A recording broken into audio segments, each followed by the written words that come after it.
দার্শনিক ও রাষ্ট্রচিন্তক কবি ফরহাদ মোজাহার বলেছেন, আমরা গণ অভ্যুত্থান করলাম, জীবন দিলাম, কিন্তু আবার শেখ হাসিনার হাতে ক্ষমতা তুলে দিলাম। শেখ হাসিনার ভূত এখনো দেশে আছে। এ ভূতের নাম হলো সংবিধান। পাবনার ভাঙ্গুড়ায় পূর্বশত্রুর জের ধরে ছাত্রলীগ, যুবলীগ ও যুবদল নেতাকর্মীরা মিলে আরজু খান বয়স ৪৫ নামের এক বিএনপি নেতাকে কুপিয়ে জখম করেছে। বুধবার দুপুর ১২টার দিকে উপজেলার বিবি স্কুল অ্যান্ড কলেজ গেটের সামনে এ ঘটনা ঘটে। দেশের সব ইসলামী ব্যাংকগুলোকে একীভূত করে বড় দুটো ব্যাংক গড়ে তোলা হবে বলে জানিয়েছেন বাংলাদেশ ব্যাংকের governor doctor Ahsan H Mansur. Maheshpur সীমান্তে দুদিনে নারী ও শিশুসহ ৩৯ জনকে আটক করেছে বিজিবি। শেখ হাসিনা, শেখ রেহানা সহ অন্যান্যদের বিরুদ্ধে রাষ্ট্রীয় কোষাগার থেকে ৪,০০০ কোটি টাকা ব্যয়ে মুজিববর্ষ পালন ও শেখ মুজিবরের ১০,০০০-এর বেশি মুরাল নির্মাণের অভিযোগ। ৭ সদস্যের কমিটি গঠন করেছে দুদক।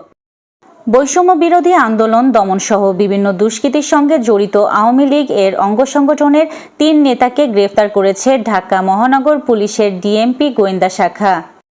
১৯৭১ সাল মুক্তিযুদ্ধে বাংলাদেশ স্বাধীন হওয়ার ইতিহাস, ১৯৭৪ সালে ভয়াবহ দুর্ভিক্ষ আর ২০২৫ সালে এসে ঘুরে দাঁড়ানো নিয়ে প্রধান উপদেষ্টা ডক্টর মোহাম্মদ ইউনূসের মুখে আবেগময়ী কথা শুনে আবেগে আপ্লুত হন বিনিয়োগ সম্মেলনে অংশ নেওয়া বিদেশিরাও।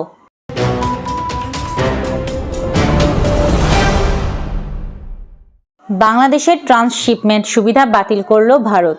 বাংলাদেশের রপ্তানি পণ্যের জন্য ভারতীয় স্থলবন্দর ব্যবহার করে তৃতীয় দেশে পাঠানোর ট্রানজিট সুবিধা বাতিল করেছে ভারতের কেন্দ্রীয় শুল্ক বোর্ড সিবিআইসি। বাংলাদেশ থেকে আরও বেশি জনশক্তি নেওয়ার জন্য সৌদি রাষ্ট্রদূতকে আহ্বান জানিয়েছেন স্বরাষ্ট্র উপদেষ্টা lieutenant general of Jahangir Alam Chowdhury. সাবেক প্রেসিডেন্ট জো বাইডেনের আমলে বসবাসের বৈধতা পেয়েছেন এমন অভিবাসীদের মধ্যে ১০ লাখ জনকে শীঘ্রই যুক্তরাষ্ট্র ত্যাগের নির্দেশ দিয়েছেন প্রেসিডেন্ট ডোনাল্ড ট্রাম্প। যদি তারা নির্দেশ না মানেন তাহলে পরিণতি ভোগ করতে হবে বলে হুঁশিয়ারিও দিয়েছেন তিনি।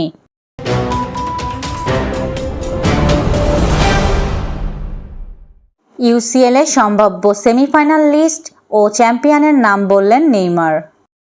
২০২০ সালের পর আবারও ঘরের মাঠে জিম্বাবুয়ের বিপক্ষে টেস্ট সিরিজ খেলতে যাচ্ছে বাংলাদেশ। আগামী ২০ ও ২৮ এপ্রিল দুই দল ২ টেস্টের সিরিজের মুখোমুখি হবে। টাইগার রোডেশিয়ানদের এই টেস্ট সিরিজের দায়িত্ব বেশিরভাগ নিরপেক্ষ আম্পায়াররাই দায়িত্ব পালন করবেন।